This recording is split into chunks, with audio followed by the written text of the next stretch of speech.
تەنها شەق دەزانێت قۆناغ لەکوێیە بەسەرهاتی شەق و پاڕانەوە.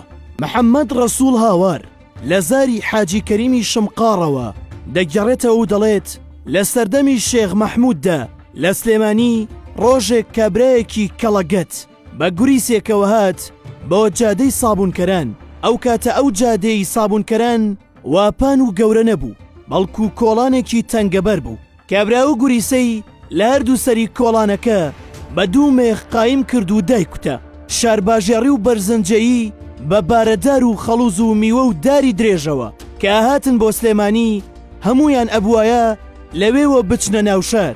کە گەیشتنە سەر گوریسەکە تەماشایان کرد وەگی ڕۆشتنیان نییە لە کابرا پاڕانەوە کە گوریسەکە لا ببات هەتا زوو بگەنە بازاڕ و بارەکانیان بفرۆشن.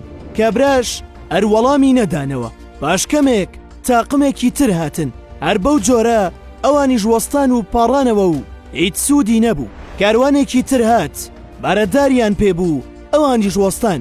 یەکێکیان وتی ئەرێ باوکم تۆکەیت، هەرچیەگەی گوریسەکەت لا بە با بڕۆین. کابراژ هەروەڵامی نەدانەوە. یەکێکیان زۆر گەرم بوو، لەیاتە پێشەوە و چوو لە قەدارێکی لە بارەکەی دەرهێنا وتی ئەی ناکەس گوریسەکەت لا ئەدەی باشە لای نادەی بەم جارە سرت ئەهاڕم.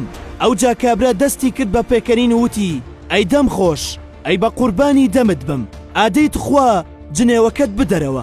کوڕە خەڵکینە هەتاکەی ئێوە هەر فێری پاڕانەوەن، بەس بپاڕێنەوە.